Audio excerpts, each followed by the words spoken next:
Bueno, gracias a los que me han invitado, a Paula Doy, a Benjamín, que está por allá. Gracias a todos ustedes por en esta tarde tan calurosa estar escuchándonos a todos. Bueno, yo voy a hablar de datos personales, pero para eso voy a tratar de... Acá dice 4:12 minutos, a ver. Ok. Bien. Pero antes voy a tratar de recoger un poco el pañuelo de algunas situaciones. Lo bueno de llegar tarde a dar la charla o a esta... Lo malo es que a esta hora están todos dormidos y todos tenemos ganas de dormir una siesta, ¿no?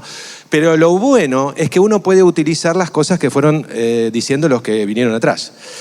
A la mañana o en los paneles anteriores hablaron de la Internet de las Cosas y de las ventajas que traía para todos nosotros Internet de las Cosas. También mencionaron, Mica habló de inteligencia artificial, del reconocimiento facial, que también habló Fernando recién, y también hablamos de FinTech, ¿no? Otro tema que va a complementar Leonardo con posterioridad.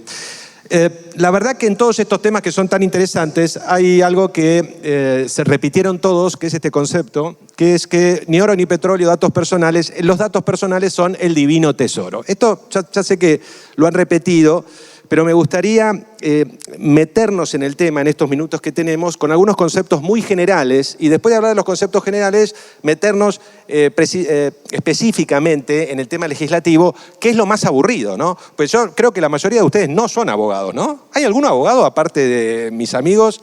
Son pocos abogados, entonces. Y ustedes saben que los abogados somos aburridos porque tenemos que hablar de normas, pero vamos a tratar de no hacerlo muy aburrido y hablar de otras cosas que no sean normas exclusivamente. El primer concepto, y esto hay una nota que escribí en La Nación hace muchos años, hace 4 años si lo quieren leer, y de paso me hago prensa, que se llama así la nota, ni oro ni petróleo, datos personales. Se me ocurrió escribir esta nota, y esto lo estoy pensando ahora, no lo pensaba decir, cuando una empresa me contrata para hacer un trabajo de datos personales y de políticas de privacidad.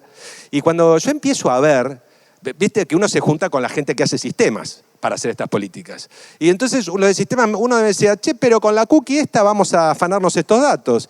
Y por este lado le vamos a sacar estos datos. Y al conectar el caño nos vamos a llevar tales datos. Y yo decía, upa, pero estos muchachos ninguno está pensando en cumplir la ley de protección de datos personales. No, efectivamente no se estaba pensando en eso. Y creo que eso fue lo que me inspiró a escribir esta nota. La realidad es que sin duda... ¿qué permite la información? Si nosotros tenemos datos de la gente, si nosotros tenemos información de la gente, no hay duda de que tenemos poder, ¿no? Si yo sé, por ejemplo, las señoritas que están acá en la segunda fila, ¿qué les gusta comer? ¿Cuándo salen? ¿A qué cine van? ¿Cuáles son sus amigos? Si juegan al tenis o a otro deporte, tengo poder sobre ellas. Porque sé lo que van a hacer, puedo predecir sus conductas. Por eso, si yo tengo poder, puedo hacer todo esto que dice acá. No me acostumbro, yo tengo la vieja, como soy docente, tengo la vieja, ¿vieron la cosita de darse vuelta? Pero esto es más evolucionado. Puedo dirigir la publicidad y el consumo, por supuesto. Puedo hacer el profiling que mencionaba Mica antes. Puedo hacer selección de sujetos de acuerdo a su conducta. Puedo alimentar la industria de la inteligencia artificial, tema que también Micaela tocó con precisión. Y también puedo definir cómo actúa psicológicamente una persona para motivarla a que vote a una persona, para que vote a Macri y no vote a Fernández, por ejemplo. Puedo hacer eso. Por eso tengo poder. Ahora, partiendo de este concepto muy básico, por cierto, a mí me gustaría conversar con ustedes rápidamente, antes de hablar de legislación, cuáles son las fuentes del dato. Porque tenemos fuentes directas e indirectas. O sea, cómo las compañías, las Big Tech, como Facebook, como Google, se hacen de los datos. Se hacen de los datos, bueno, primero porque por el contenido. ¿Quién usa Facebook acá? Levante la manito. Todos tienen Facebook. Instagram y WhatsApp usamos todos, por supuesto. Todos sabemos que WhatsApp es lo mismo que Instagram y que Facebook, ¿no? Todos sabemos que son la misma compañía. Sí. Yo a veces me pregunto, ¿no? Pero piensen ustedes. ¿Saben lo que debe ser el servidor de Facebook? Si en el servidor de Facebook están todas las fotos que yo subo a Facebook, todos los comentarios que hago, todas las fotos que yo subo a Instagram y todos los comentarios y todo lo que chateo por WhatsApp, ¿saben todo el contenido que tiene, todo el Big Data que tiene Facebook? Es infernal. Bueno, ese contenido nosotros mismos se lo damos a Facebook. También Cuando aceptamos una aplicación, también le damos, cuando aceptamos los términos y condiciones. Júrenme que alguno leyó las condiciones de uso de WhatsApp. ¿Alguno la leyó en su vida? Qué grande, debe ser abogado. Te comento, vos sabés, Manuel, una vez estábamos en una charla, un abogado, Manuel Larrondo. Estábamos una vez charlando con unos periodistas y un cliente, y el cliente me dice, flaco, pero vos te sabés las condiciones de WhatsApp. Y me acuerdo como diciéndome, vos te lees ese faso. Y el periodista le dijo, y flaco, si vive de eso. Obviamente nosotros vivimos de leer lo que nadie quiere leer, ¿no? Una de las fuentes entonces somos nosotros mismos, y la otra fuente de datos que tienen las compañías de tecnología son lo que suben terceros. Ustedes habrán visto, ¿por qué pongo? Y esto yo quiero que me la contesten la pregunta a ustedes. Yo saben que a mí me cuesta esto de no acercarme al público, pero quiero que alguien me cuente, una de las chicas que están acá. Yo repito lo que ustedes dicen porque no se escucha un poco. ¿Vos subís fotos a Instagram? ¿Por qué? Porque te gusta mostrar dónde se va de vacaciones. Bien, fantástico. ¿Alguno quiere contestar más? ¿Alguno que esté en el fondo? ¿Alguno de los abogados? ¿Por qué suben, muchachos? ¿Todos ustedes se han sacado alguna vez una selfie? Sí. ¿Por qué suben la selfie? Yo creo que esta es una pregunta que evidentemente requiere un análisis psicológico, sociológico, lo que sea. Pero me parece, mis queridos amigos, que la respuesta va por algo muy sencillo, que es el ego. Todos queremos exhibirnos. Nos gusta. Como está la fotito ahí. ¿Vieron la serie You, no? La de Netflix.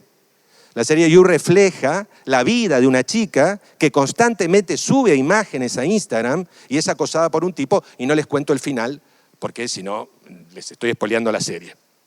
Yo creo que la gran fuente de datos es nuestro ego personal y una compulsión. ¿Vieron que ahora Instagram acaba de sacar la función de like?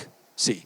La acaba de sacar porque tienen problemitas, ¿no? Porque obviamente ya les están imputando que hay casos de depresión adolescente, graves casos de depresión adolescente en los Estados Unidos, con lo cual dijeron, vamos a sacar el like. Pero la realidad es que hay un TOC, hay una compulsión a subir contenido en Internet. Ese contenido son datos, y esos datos son aprovechados por las compañías de tecnologías. La otra fuente, mis queridos, de datos es sin duda la imprudencia. De esto habló recién Horacio bastante, de la imprudencia, del descuido. ¿Por qué puse esa foto de esa chica? Siempre cuento el mismo caso, pero me parece que es ilustrativo. Hace un tiempo me vinieron a ver al estudio un papá, una mamá, con una chica jovencita de 18 años, Agustina, no se llamaba Agustina, pero decimos Agustina, con su novio. Entonces yo entro en el estudio, tengo la computadora acá y la mesa, y acá se sienta la chica, enfrente la mamá, atrás el papá y atrás el jovencito. La chica miraba hacia abajo. La mamá la miraba, veo que el lenguaje de los gestos es muy importante, ¿no? Lenguaje, los ojos. La mamá la miraba con una cara que la quería matar. El padre miraba hacia el techo. Y el chiquito que estaba atrás, que tenía 20 años, movía los piecitos y las manitos. ¿Por qué les parece que pasaba esto? ¿Alguno me lo puede decir rápidamente? Vos que te reís. ¿Por qué? ¿Se había filtrado alguna? Efectivamente, estos chicos se habían sacado fotos teniendo sexo y esas fotos habían sido compartidas por este jovencito con el grupo de colegio, egresado ya, y las fotos habían llegado a un perfil de Twitter, les estoy hablando hace varios años. Ahora Twitter tiene un sistema de notice and takedown que funciona bastante bien. Esto es, vos notificás, pedís la baja de un contenido y Twitter ahora baja. Pero hace 4 años atrás Twitter no bajaba nada. Bajo el amparo que utiliza Google, Twitter, todas las compañías tecnológicas, de la libertad de expresión como derecho constitucional y estructural. Bueno, esas fotos habían llegado a un perfil de chicas de tráfico, de venta en países asiáticos. Bueno, había que quitar ese elemento. Yo me acuerdo que, ¿por qué puse esta foto? Porque le pregunté a esta chica, le digo, che, pero Agustina, primero los insulté, no los reté. Pero después de retarlo le digo, ¿por qué hiciste esto? Y ella me dijo, doctor, es un regalo para mi novio. Y yo me acordé como diciendo, bueno, yo regalaba flores, ¿recuerdan? En nuestra época, o por lo menos yo, ¿no? Regalaba bombones, nunca fotos de este tipo. Otra fuente de datos son las páginas de infidelidad 2.0. Ustedes saben que estas páginas existen, es otra fuente de datos tangible, clara, ha habido muchas filtraciones, no les voy a contar los casos, pero Ashley Madison y Second Love son las... Nada, lo único que les puedo contar es que hubo una filtración muy grande, esto lo deben haber visto en los diarios, que hubo una filtración muy grande y un pedido de rescate de dinero a Ashley Madison, porque si no se denunciaban cuáles eran sus usuarios. ¿Conocen estas páginas, no? Sí, estoy hablando de algo que sabe. Y lo que me llamó la atención es que la gran cantidad de usuarios cuyos datos se filtraron eran funcionarios del gobierno de los Estados Unidos, que se habían logueado en estas páginas con su mail institucional. Esto es una locura, ¿no? Es como si yo quiero meterme en una página de Infidelidad 2.0 y doy mi mail del estudio. Tengo que estar un poco, ¿no? Entonces un poco al desconocimiento también de la gente de qué pasa con sus datos y con su información.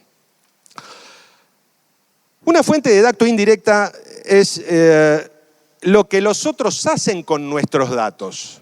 Esto yo lo he visto también en la práctica profesional mucho.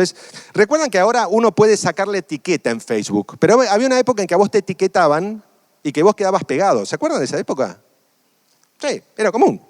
Bueno, yo me acuerdo que tuve un caso de un señor que se había sacado en una fiesta de fin de año, se había sacado una foto comprometedora con unas señoritas que trabajaban con él y fue etiquetado en esa foto. Al ser etiquetado, su foto circuló por todo el Facebook de la compañía y esto le generó perjuicios a él desde el punto de vista profesional y por supuesto también la mujer lo echó. No sé si lo echó, pero tuvo problema con la mujer. Por eso hay también una columna escrita en La Nación de esto, es no etiquetes y no serás etiquetado. El fundamento de la nota es no uses los datos personales de otro como su imagen sin el consentimiento de ese otro. Seguimos con las fuentes de datos. Otros que obtienen datos es WhatsApp. Si ustedes leen las condiciones de uso de WhatsApp, ya nos vamos a meter en la legislación, seguimos con las fuentes de datos, con el oro, el petróleo. Si ustedes se meten a leer las condiciones de uso de WhatsApp, van a ver que las condiciones dicen tu mensaje viaja encriptado punto a punto, con lo cual podés estar seguro de que nadie te lee tus mensajes. Nosotros destruimos de nuestros servidores tus mensajes, salvo que la política de la compañía considere lo contrario. Esto traducido en criollo significa nosotros leemos lo que no queremos no lo leemos. Entonces, ojo con los datos que hacen circular por WhatsApp. Yo siempre digo, y esto también lo escribí, ¿por qué cuando falleció Nisman, el fiscal, hubiese estado bueno que algún juez federal haya ido a Estados Unidos, a la costa oeste, y le haya dicho al juez de Santa Mónica, jurisdicción en la cual se encuentra WhatsApp, Inc., che, dame los historial de WhatsApp de tal y tal persona por dirección de IP, ¿no? ¿Por qué no? Podría haber sido, no se hizo.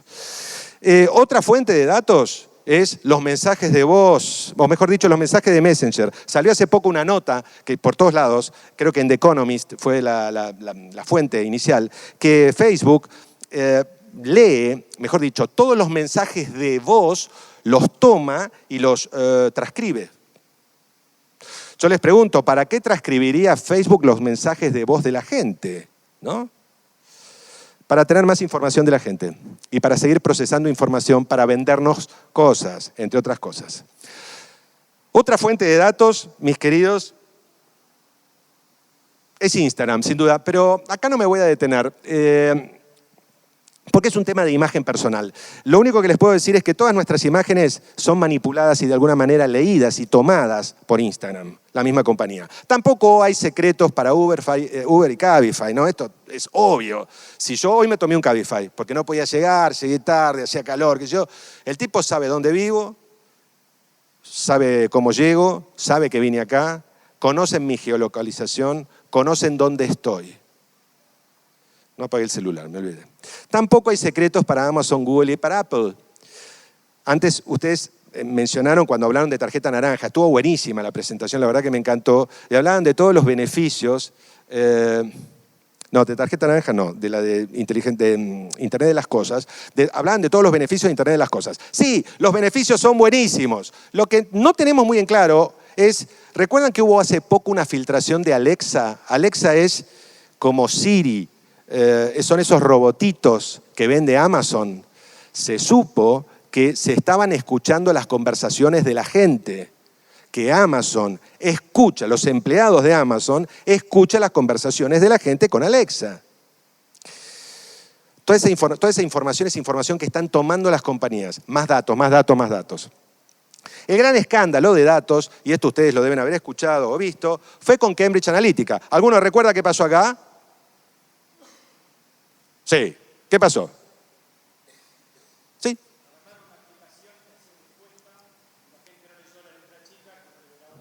Tal cual, tal cual. Tal cual. Cambridge Analytica era una compañía de análisis de datos que operaba con Facebook. La realidad es que independientemente de la anécdota de contar qué pasó, hubo 87 millones de perfiles de Facebook que se filtraron y esos datos fueron utilizados por esta compañía de análisis de datos para influenciar en el voto de los Estados Unidos en las últimas elecciones presidenciales de Donald Trump.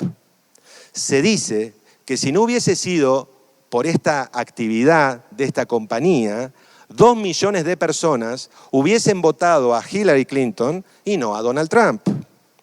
Se dan cuenta que estamos hablando de una cuestión de Estado ya, no de una cuestión de derecho privado, sino una cuestión de derecho público, de interés público. Porque si yo puedo influenciar a todos ustedes para que lo voten a este en detrimento de este, estoy afectando un derecho estructural como es el derecho de voto. Por supuesto que frente a esto que pasó, el amigo Zuckerberg fue a declarar a los Estados Unidos. Esto lo escucharon, lo vieron. ¿Alguno escuchó lo que le preguntaron los congresistas a Zuckerberg? Miren, yo no sé si los escucharon, pero les juro que es fantástico el desconocimiento de los congresistas de los Estados Unidos. Le preguntaban, pero ¿y cómo funciona Facebook? Pero es una red social, y sí, flaco, es una red social. O sea, sí, bueno, los asesores también, ¿no? Las preguntas eran muy básicas. Lo que dijo Zuckerberg es que pidió perdón, que era necesario regular Internet, cosa que toda la vida había dicho que no. Y bueno, y se fue a la casa. El escándalo terminó con una multa que le impusieron a Facebook de unos cuantos millones, pero la realidad... ¿Por qué puse alguien tiene $1 para prestarme? Porque 5.000 millones de dólares para Facebook de multa es como 2 pesos para nosotros, ¿no? De 2 pesos. Le impusieron una multa de 5.000 millones por haber permitido y manipulado la filtración de datos en el caso de Cambridge Analytica. Con el caso de las fake news, que me mencionó Micaela, así, yo creo que todos ustedes saben lo que son las fake news y las deepfakes, pero para ser concreto y claro, es mentira que circula a través de Internet y a través de las redes sociales en particular. Esas son las fake news, ¿no? Las deepfakes, bueno, son la manipulación de videos para también, no importa. Hace poco estuvo declarando también el amigo Zuckerberg con esta diputada demócrata que es muy buena, o sea, esta mujer sí preguntaba cosas interesantes. La realidad es que Zuckerberg dijo, pero ninguna, digamos, solución al tema de fake news o qué van a hacer las redes sociales para combatir la difusión de información falsa. Bueno, miren, la verdad que podríamos hablar de mucho más, pero yo creo que tenemos que empezar a hablar del derecho y esto es lo más aburrido. Como conclusión, en estos 15 minutos que hemos conversado, lo que a mí me gustaría que nos quede claro, y creo que está muy claro, es que los datos personales, nuestra información personal, es un activo crítico que desde distintas fuentes es manipulado y utilizado por las compañías de tecnología con distintas finalidades. Creo que esto está claro y es algo evidente. Yo no sé si ustedes lo tenían claro y es evidente, pero es claro y es evidente. Ahora, frente a este hecho, frente a este escándalo de Cambridge Analytica, las multas que le impusieron, lo que vino a explicar, lo que explicó, lo que no explicó, lo que pasó, bla, bla, bla, ¿cuál es la respuesta legislativa? ¿Qué hace el regulador? ¿Qué hace el legislador? ¿Qué hacen nuestros legisladores para poner un límite a esto? Hoy Micaela, perdón, y discúlpame que te cite siempre, pero la verdad que lo que vos hablaste, habló de la ética del algoritmo. Esto es, a veces, yo no sé, yo le escuché a Mica, el algoritmo no es una cosa que vive sola, ¿no? No es como una ameba o como un pato que vive. El algoritmo está diseñado por una persona. Entonces yo digo, ¿quién es responsable de un algoritmo infectado, de un algoritmo que genera un daño? ¿Quién tiene que pagar el daño generado por un algoritmo que manipula datos y genera un daño a un tercero? Les dejo esa pregunta porque es de sentido común. ¿Quién lo tiene que pagar al daño? La realidad es que frente a este descontrol, queridos, de datos personales que existe en el mundo, las respuestas legislativas son bastante escasas. La respuesta legislativa más importante, sin duda, es el Reglamento General de Protección de Datos de la Unión Europea que mencionó Gustavo hoy a la mañana. Gustavo lo mencionó genéricamente y yo también lo voy a mencionar genéricamente, porque si tenemos que hablar del reglamento de la Unión Europea, nos tenemos que quedar 2 días y creo que ahí sí nos dormimos todos. Lo único que les puedo decir es que la Unión Europea tiene una clara vocación de avanzar sobre las empresas tecnológicas para ponerle un límite a la manipulación de datos. No sucede así todavía en los Estados Unidos, salvo en el estado de California, que como también decía Micaela, prohibió hace poco el uso de las herramientas de reconocimiento facial, que sí han sido reconocidas acá a nivel de la ciudad autónoma, Fernando las mencionó antes. Y sí entiendo que hay una clara intención del gobierno americano de empezar a regular a las compañías de tecnología. ¿Pero por qué? La verdad que si esto fuera una clase sería, ¿por qué les parece? Se lo voy a decir. A mí me parece que quieren regular las tecnologías porque los demócratas están muy enojados porque perdieron una elección por redes sociales y por fake news. Y también los republicanos están bastante enojados también porque Google ha hablado muy mal de Donald Trump en los últimos años. Entonces, ambos partidos políticos me parece que de alguna manera quieren regular la actividad de las redes sociales en los Estados Unidos. Por supuesto que en Latinoamérica estamos atrasados, pero nuestra ley de protección de datos personales es del año 2000. O hay un proyecto de ley que ahora que se iba a votar, bueno, quedó en el cajón y ahí quedará, supongo, eternamente, lamentablemente. Pero hablemos algo del reglamento, muy rápido, para que no se me aburran. Algo que les pueda servir en la práctica de ustedes, que la mayoría no son abogados. Para que tengan en cuenta, el reglamento... Me atoré, voy a tomar agua. ¿Hay agua?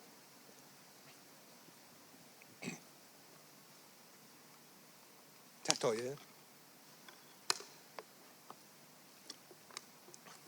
El reglamento se aplica a cualquier empresa ubicada en la Unión Europea. Che, ¿puede ser que me haya...? Bueno, no, sí, parece que sí. A cualquier empresa ubicada en la Unión Europea. Pero también aplica a cualquier empresa que trate datos de ciudadanos europeos fuera de la Unión Europea.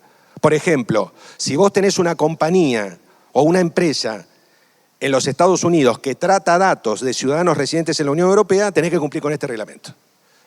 Si vos sos un laboratorio argentino que trata datos de ciudadanos europeos, tenés que cumplir con este reglamento. Esta es la aplicación extraterritorial.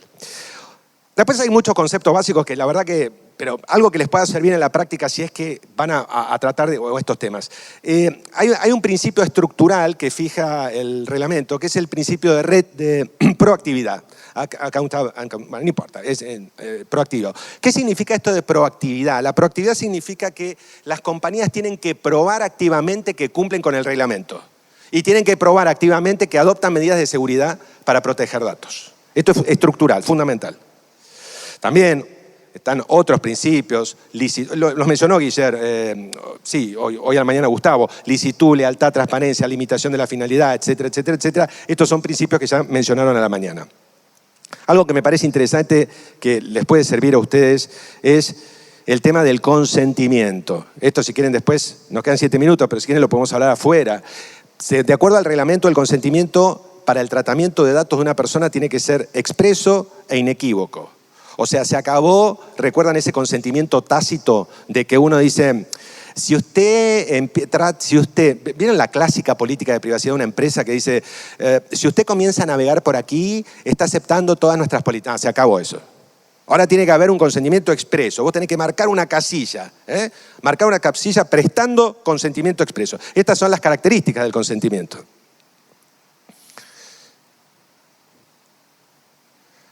Bueno, ahí están todos los datos, después les puedo pasar la presentación. Los derechos del interesado, esto es bastante aburrido también, pero a mí me parece que hay 2 derechos acá que están buenos saberlos. Derechos que consagra el reglamento, ¿no? Que seguramente en algún momento van a llegar a nuestra legislación. Piensen que esto no es nuestra legislación, no es nuestra legislación. Uno es el derecho a la portabilidad de datos. Esto es que yo pueda sacar todos mis datos de esta compañía, supónganse de Cablevisión, y llevármelos a otra compañía. Ese es un derecho que consagra el reglamento. Y el otro derecho es al no ser objeto de decisiones basadas en tratamiento automatizado. Esto también lo mencionó Micaela. Esto es el derecho a que no se me discrimine a mí por lo que determine un algoritmo. Por ejemplo, si un algoritmo dice, usted puede aplicar a un préstamo, entonces se le vamos a dar el préstamo. A usted sí, a usted no. Bueno, yo tengo derecho a cuestionar eso. A cuestionar el mecanismo del algoritmo que determina o que toma una decisión. Bueno, y ahora tenemos problemas porque no pasa el cosito. Fuck.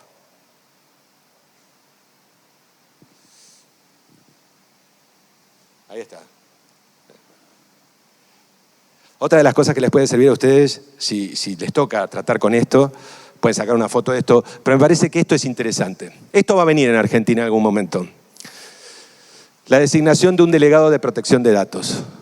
O sea, las compañías tienen en la Unión Europea que establecer, o mejor dicho, designar una persona que sea que de alguna manera proteja los datos de la compañía y sea el interlocutor con la Agencia de Protección de Datos local, entre otras cosas. Bueno, se ven que los deberes son muchísimos, ¿no?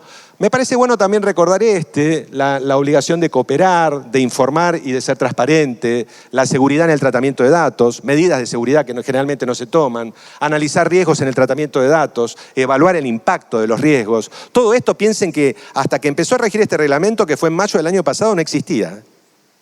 Ahora sí existe en la Unión Europea. Bueno, respecto a menores, no nos metemos con los menores. Tampoco con la transferencia. Vamos a hablar un poco de las sanciones. Las sanciones son interesantes y hay muchas sanciones. No les traje un cuadro, pero ya se han aplicado varias miles de sanciones desde que empezó a regir el reglamento. Las sanciones son en particular multas. Multas que van en esos porcentajes, son altas, hasta 20 millones de euros o un 4% de facturación, sin perjuicio de las medidas correctivas y posibilidades de accionar por daños y perjuicios. Esto es en estructura, es muy básico, por favor, lo que se estoy diciendo, pero es para que ustedes se lleven una idea de lo que es el Reglamento General de Protección de Datos de la Unión Europea. Vamos a, 2 minutos, a hablar de la Ley de Privacidad del Estado de California, que va a empezar a regir el 1 de enero del año próximo. Miren, la verdad que se aplica a cualquier empresa que trate datos en el Estado, por supuesto, de California. Eso no me parece tan importante. Lo que me parece importante es esto.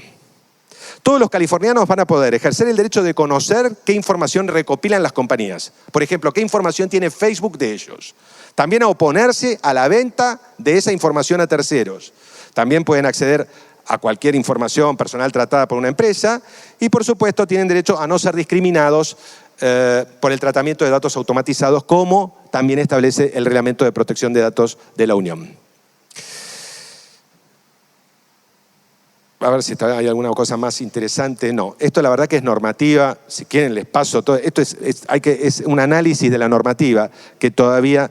Esto me parece interesante. ¿Cuáles son los proyectos de ley? Yo les decía que en los Estados Unidos hay proyectos de ley para intentar avanzar contra las Big Tech. El más interesante, les diría, es el primero, el de Wyden. Si ustedes lo siguen a Wyden en Twitter, si es que usan Twitter, van a ver que el tipo... Uy, titila, esto va a explotar. Si ustedes se leen el proyecto de ley, se pueden aplicar hasta sanciones de cárcel a los CEO de compañías de los Estados Unidos que no cumplan con un adecuado tratamiento de datos, sin perjuicio de las multas, por supuesto, ¿no? No voy a hablar de Latinoamérica, solamente les voy a decir que en nuestro país tenemos una ley muy vieja, que hay que actualizar, y lamentablemente el proyecto que estaba pendiente quedó en la nada. Y les dejo esta última pregunta, quedando 1 minuto. ¿A ustedes les parece que hay que regular la actividad que ejercen las compañías, las Big Tech? ¿A ustedes les parece que el gobierno o el Estado tiene que ingresar a poner reglas de juego claras en este descontrol de información que circula por Internet y que nadie sabe a dónde va ni qué pasa? ¿A ustedes les parece que hay que regular la inteligencia artificial y establecer normas de juego claras? A mí me parece que sí. A mí me parece que la autorregulación no va más, que ya es un caballito de batalla que usaron las compañías tecnológicas durante muchos años, pero que eso ya se acabó, y que tenemos que tener alguna legislación seria a nivel internacional. Pero hasta que eso suceda, mis queridos amigos, cada país se mantendrá con su normativa como puede, y en algún momento yo creo que deberá existir un digesto jurídico general de Internet que establezca reglas de juego para un territorio que no es un territorio de territorio, es un territorio, es Internet, la web en todas sus manifestaciones. Bueno, muchas gracias, con esto termino, son 7 segundos. Gracias.